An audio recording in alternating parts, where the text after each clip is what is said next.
Blog Talk Radio. Hello, everyone. Good morning. This is Laura Smith on Blog Talk Radio. It is 6 o'clock here in the morning, and Wednesday morning, April 13th. And I'm glad to be here. This is One Child Abuse Survivor to Another. We're on for 30 minutes. It's a live internet streaming radio broadcast from blogtalkradio.com. I'm just waking up and having a coffee. And I'm glad to be able to do these shows. And I appreciate everybody who's tuning in and all the people who are listening to the archives and whatnot. And, for being part of my healing journey, really, because that's what this show really is all about.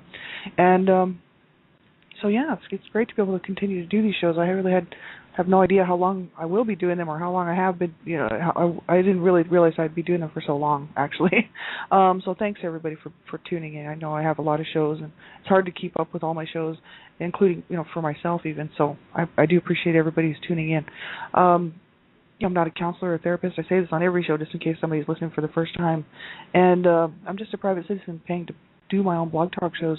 Mainly I want to be a voice for people, for mainly speaking out against abuse of all types, really, but mainly child abuse, and also to be a voice for survivors and, just to be another voice out here speaking out about child abuse because it's so, it's such a taboo subject still today, even though, it's getting better and more people are talking about it. And there's a whole lot more help for people these days than there ever was, but it's just, we do need to talk about it. We do need to get this out into the mainstream, I believe, and because society likes to still pretend that this isn't happening and that children are not being abused and that there is no such thing as abuse. And even people within homes like to minimize it and say, oh, well, that's just discipline. That's not really abuse. And, like to minimize children being hurt and children being hurt in every way, right? So I just want to be one more voice out here to be a voice of truth, really speaking out about abuse. And since I grew up that way, I know all about it, and it's horrific, right? And no child should ever have to suffer at the hands of anyone, not even another child, right?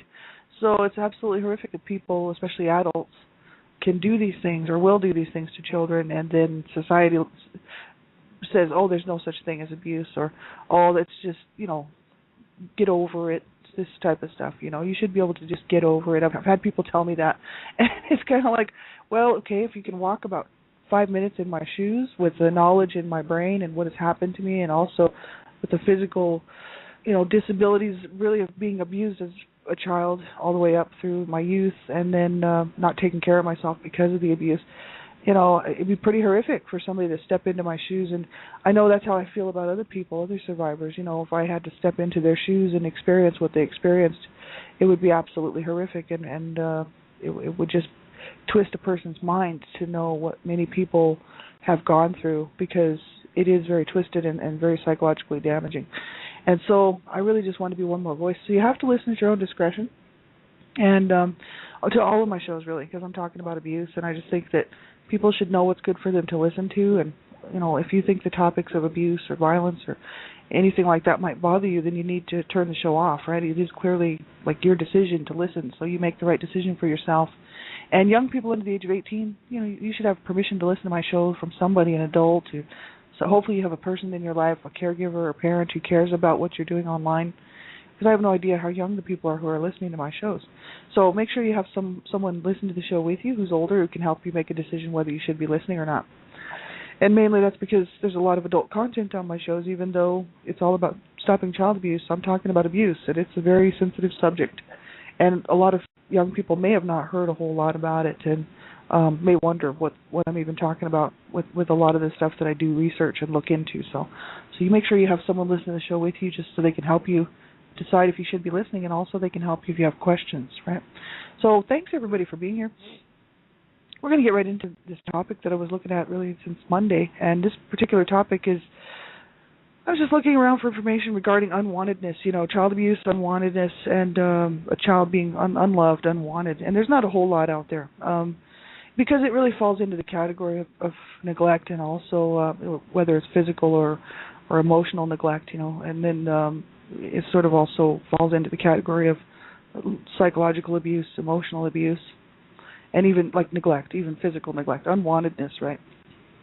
So many people will have experienced this, and I'm just one person, but I'm just willing to talk about it on the air, and that's the thing. It's very harsh. A lot of us know about this, I know so many people who are in the same position and know, exactly like where I'm coming from and where I know where they're coming from. Growing up and not being a wanted child and being told that they weren't wanted or made to feel that they weren't wanted. And it's a bad place to be for a child. Children are looking for acceptance, and they're really looking for that familial, that family bond. And I think it's so many people don't get that, and it may not even be due to abuse. If their parents it could be due to a tragic, circumstance where parents have been lost in a car accident or died of illnesses and whatnot, and then they never really develop a bond with anyone else who's looking after them after that, whether they end up in care or under the situation where they enter into maybe somebody else in the family looking after them, and they may not ever really feel wanted or that they were truly loved or wanted. And so many people, I think, experience this, and there isn't a whole lot of information out there about it. But this particular article is from messengers2.com, and I just found it by typing around on children, unwanted children. And there's, like I said, there's not really a whole lot out there just specifically on that topic because it falls under emotional, psychological abuse and neglect, right? And so it's sort of just part of that. But this particular study is kind of interesting, and they do talk about whether children, whether they're wanted or unwanted, would there be a higher risk for abuse. Mainly that's what this article is all about.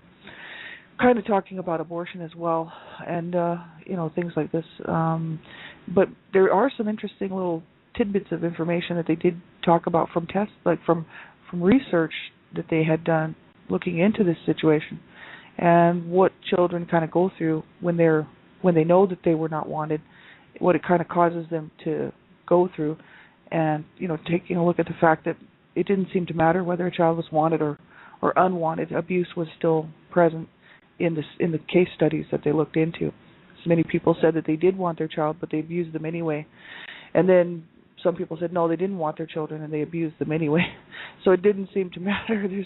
It's still, children, whether they're wanted or unwanted, are abused, and that's all there is to it. But so I always felt like when I was growing up that, because my mother told me she didn't want me and that I was not wanted, that's why she could treat me the way that she did, without having to feel bad. She didn't have any, remorse or, any kind of empathy or compassion for the way she was treating me, right?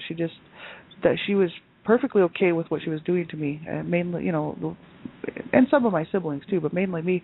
And I think that, I thought maybe that was because she didn't want me, but, looking around at what the information that's out there in this article as well, they're saying that even children who their parents said they did want them, at birth, or during birth, the prenatal, when the child is just in the womb, and then they're born, that they were wanted, and they still abuse them anyway. So it's absolutely horrific, that people do this to their children, and that's why I'm speaking out against this.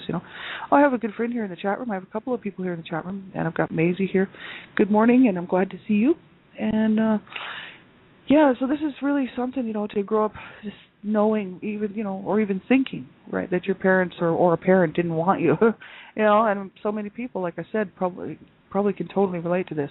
And I know, sometimes even the parent or whoever it is, mother, father, caregiver, doesn't even say that they don't want the child, but the child will just get those messages from the rejection, from the silence, from the disdain, like a lot of parents have a lot of disdain for their children. It's like, oh, you've just been a bother to me, and they may not even say those words, but just by their actions, by their deeds, by how they behave around the child, gives those children or the child a message that they're not wanted, and that they're just a nuisance and they're a bother, even if the parent doesn't even say it, But when you have a parent who tells you that on a regular basis, you have to grow up listening to it, and then also being, just pushed away and beaten on and abused in every way, verbally assaulted. You start to realize, hey, I guess I'm not really wanted. And this is pretty much, I was talking about this before on one of my other shows, that pretty much why I was fighting to stay in the home. People would say, why didn't you just allow yourself to be put into care, get out from underneath your parents' abuse? And, I think it's a good question. And I thought about it over the years, because I've had people ask me this question a lot, throughout my lifetime.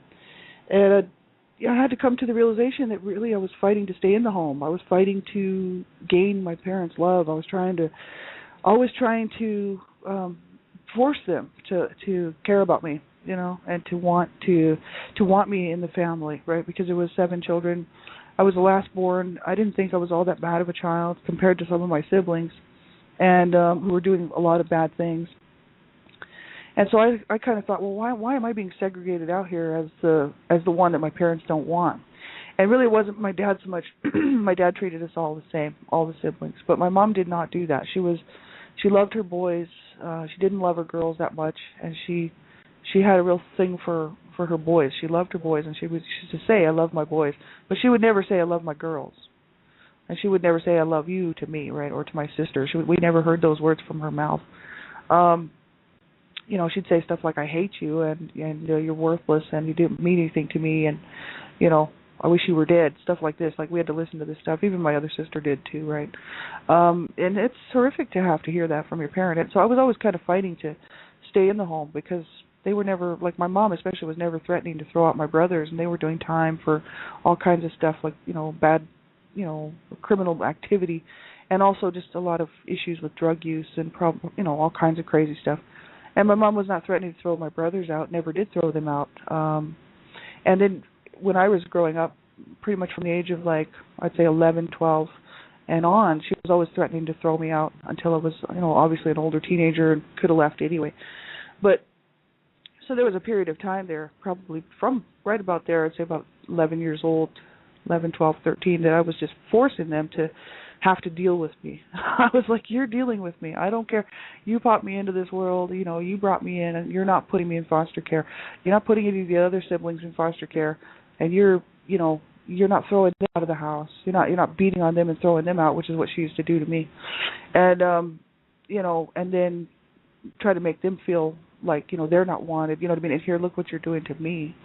So I was very determined to stay in the home and force my parents to have to deal with me, and I was really just trying to get them to accept me and as one of the siblings, even though they mistreated and abused us all.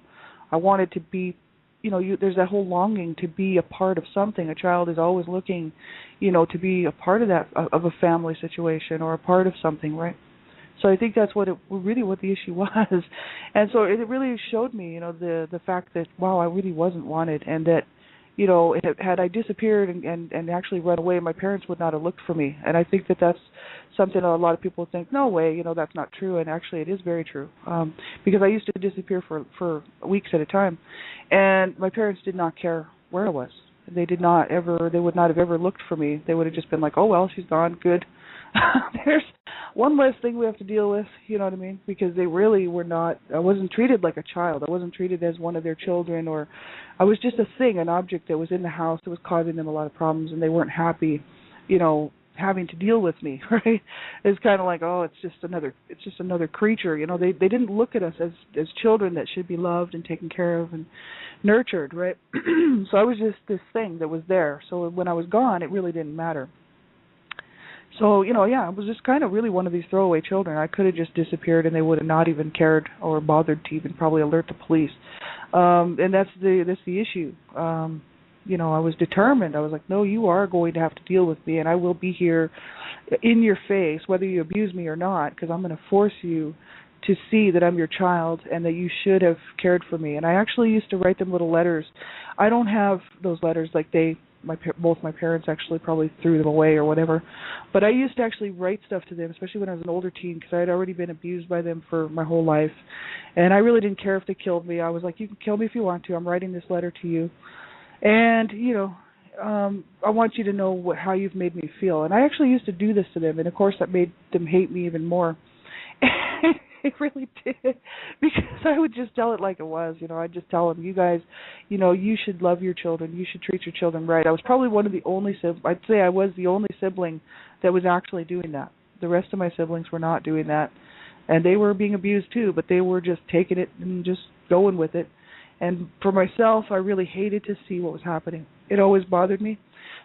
So I know, I can't be alone in this. I know that there must be somebody else out there who can feel sort of some of the same things, you know what I mean, that might have been a somewhat similar situation, and it's pretty harsh, pretty horrific that we should have to have forced people to as children, to force people to love us and force people to try to care about us and try to try to get that nurturing, that bond that we so deserve to have, and by our very own parents, right?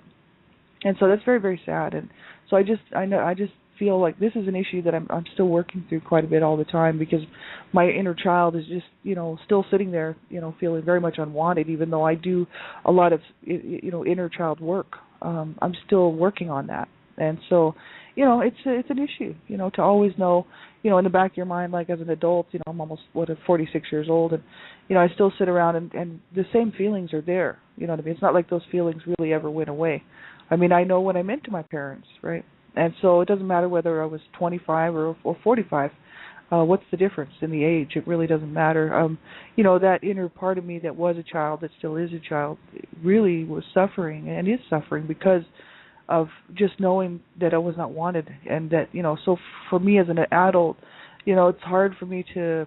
It's not so much hard for me to make friends and have relationships, because I always have the most awesome friends, and that's the truth. I've always talked about that on my shows. I've had some awesome friends, and that's just a gift, a precious gift in my life, because I've had the most awesome, wonderful people in my life, and they've been my friends, really, who are my family. My family has treated me horrifically, and my friends treat me really well, and so I have like the best friends, and but it's just like part of me, I mean, there's still this issue of, that inner child is never really going to ever get that parental love and that stuff that she needed so long ago. And I think that that's what I'm still, working on. I have a lot of people who do love me and care about me in my life, and, my friends and my sweetheart and stuff, and that's awesome. But it's that whole thing of that whole family, your own flesh and blood, rejecting you.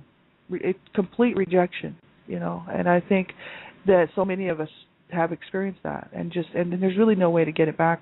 So we were looking at this one particular portion of the article. It's not very far down, where it's number 5, where they said mistreatment affects the child's self-perception and his outlook or her outlook on the world, and it tends to make children suicidal, pessimistic, negative.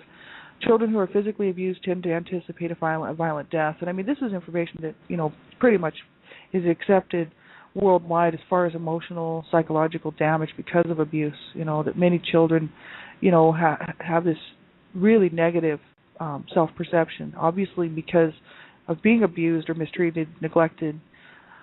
Children see themselves as the world sees them, and who's the world? Their parents, their family. And if the family sees them as these, as these worthless beings that don't count, or black sheep or whatever, if they see these children as the children that don't count, the child will see themselves as the child that doesn't count.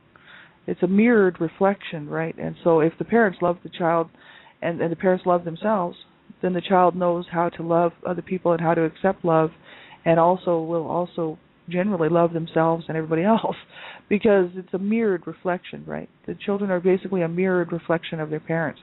And so, if your parents are neglecting you or abusing a child, abusing you as a child, you grow up not caring about yourself, right? Because if your parents don't care for you, and your parents don't care about themselves especially, or you, then, you're pretty much not going to care about yourself or them.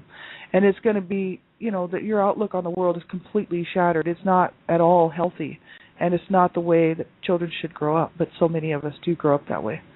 And so obviously there's a problem later on in life as an adult trying to learn how to change that reflection, right? And see a child that is beautiful, that is whole, that is loved, that is cared about. Because we have to do that for ourselves, So many times abused, people who have been abused in their lifetimes have a hard time making friends and having these relationships because of just the pain of it's like, okay, I can't enter into any relationships because I'll just get hurt, and this person will just end up hurting me, and then, I'll just be miserable again, right? So many times people will just shut that out. They won't even try to make friends or, people who can actually support them and actually help them out, right? And that's something I've always been willing to take a chance with, and I've always had some really awesome friends. And so I think it's important that people do reach out, because we can really never ever get that stuff back from our childhood, that we needed. We really can't fix that. But what we can do is learn how to love ourselves now and learn how to take care of ourselves now. And they said here, children who are physically abused tend to anticipate a violent death, and they may be suicidal, pessimistic, negative, right? And I mean that's very harsh, but I know all about that. Like suicidal thoughts. I mean, my parents were suicidal. My mother was not attempting to kill herself. She was always talking about killing herself. So suicidal thoughts, suicidal speech. She was always talking about killing herself. I should just kill myself, and I should have just killed you. And it was always death and murder and suicide in my house. That's what everybody was talking about. And so we grew up hearing this, and my dad was attempting suicide. So I mean, my dad would actually try to kill himself, and my brothers, a few times had to go save him because he'd be running down the freeway naked, mind you, trying to kill himself, getting hit by cars and stuff. And we just grew up with this whole idea that, hey, suicide's an option, right? That's just my family, and I think that's kind of an exception. I don't think that everybody's families are like that. But, my family, that was my family. So because my mother, she was depressed, she was manic depressive, and she was being abused, and she was abused as a child, and she hated her life, and she did not want this life that she had been given and that she had chosen for, to choose to marry this man who was abusive, and then to choose to stay with him. At the end of the day, she was always feeling sorry for herself, that she should kill herself, and that, she should have just killed us, and, she should just kill herself too. And it was absolutely ridiculous. So we had to listen to this all the way through our whole entire lives growing up. And my dad, was always talking about killing the family and killing himself. I do talk about this a lot because it's, I think our family is a little bit of an exception there because, most people's families don't do that. But they really gave us, they made suicide to be an option for us, and two of my brothers took their own lives. And it's pretty sad, because I was never attempting suicide. As a matter of fact, I never did attempt suicide.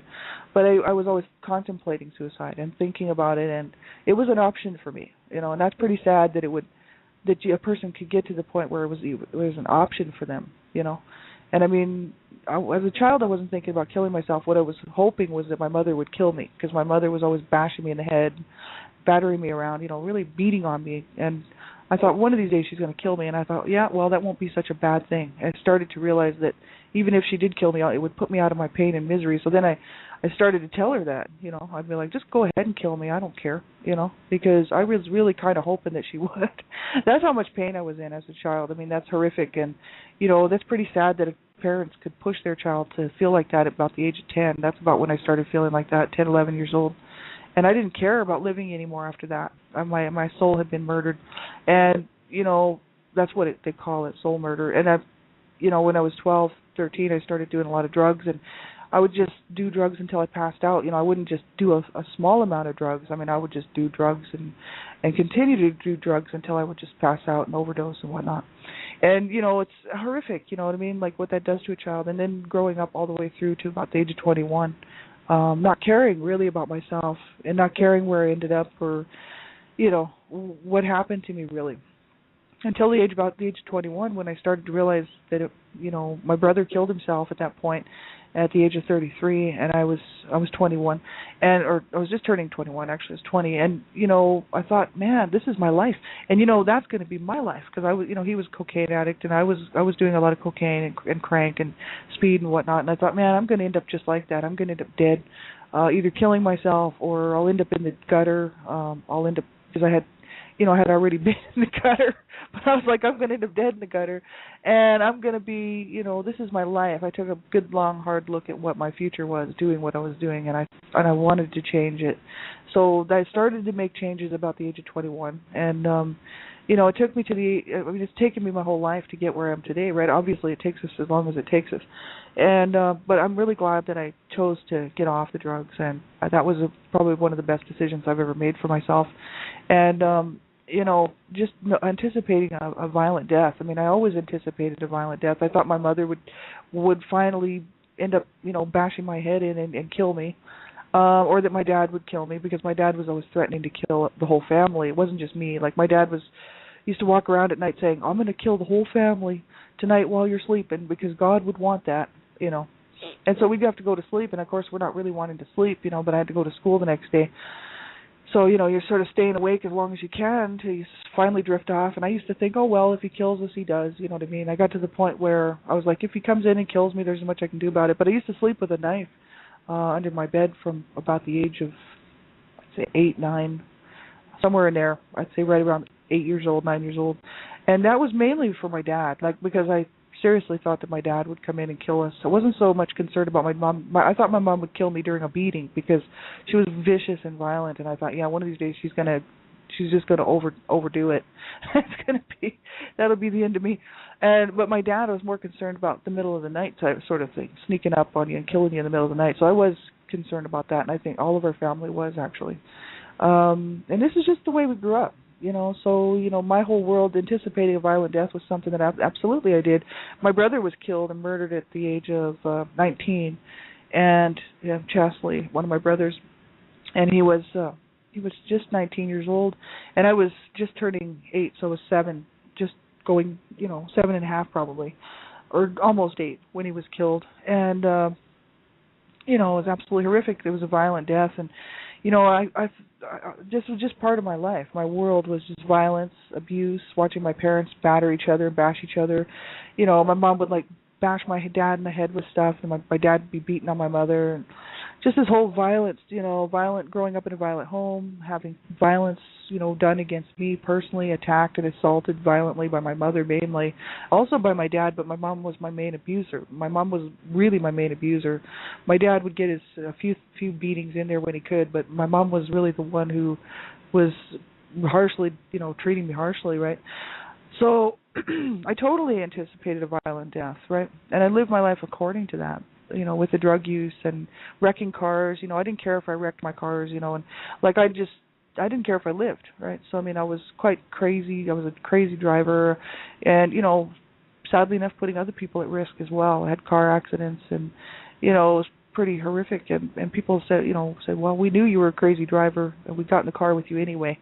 So it's not really, we don't really hold that against you. But I was just, later on, had a lot of guilt about that and a lot of problems with that because I realized that I was putting people at jeopardy and, drunk driving. And 2 of my friends were killed by, my friend was killed by a drunk driver, and then my nephew was killed by a drunk driver. So, I was anticipating this violent death, you know what I mean? I just sort of felt that my life would end that way, and even still do sometimes still think like that, that you start with a violent beginning, a violent ending. You know what I mean? But I'm attempting to change my view of my world, right? And so why not a violent beginning, but maybe a peaceful end, right?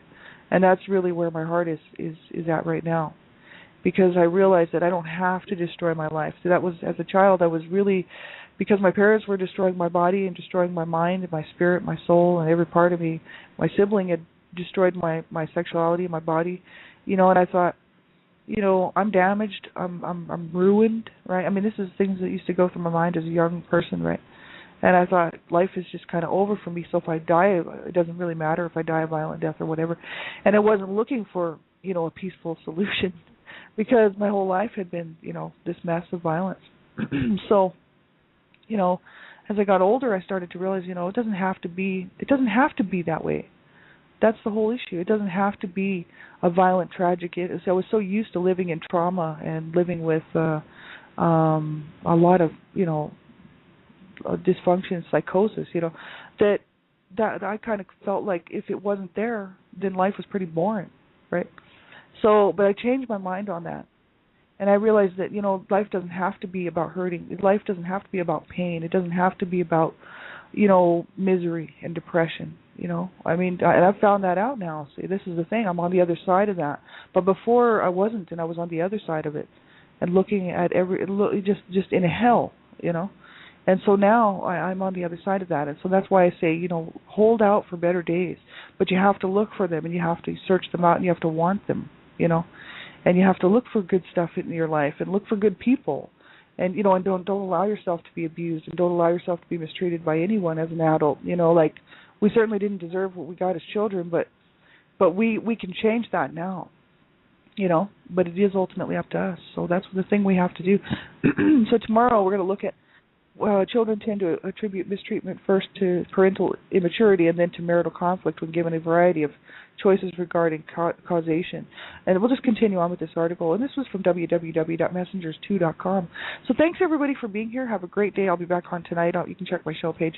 And take good care of yourselves. You know, if you can't cope and you're just not able to function and you're thinking, man, I don't know how I'm going to cope, and you don't ever give up. You make a phone call. There's absolutely nothing wrong with reaching out to get some help. There is something wrong with people that will not reach out and get some help, and that was my family. And there was something extremely wrong with what they did because they would not get help. And so that's why I decided to do this. It's exactly why 4 years ago I said, no way, I'm not going that route. I'm not going to let my parents kill me. Not even as an adult, I'm not going to let them kill me. I am going to make it, and I'm going to do the best job that I can. And that's my big message for you. You know, you do whatever you have to do to get help. You know, whether it's a counselor, therapist, group support, online group support, anonymous group support, whatever. You know, reach out to somebody that you can trust. Call a crisis line, but you do whatever you have to do to keep yourself here and alive, and then allow yourself to heal and allow yourself to have good things in your life. You certainly deserve them, right? So have a great day, everybody. We'll talk to you real soon. Bye-bye.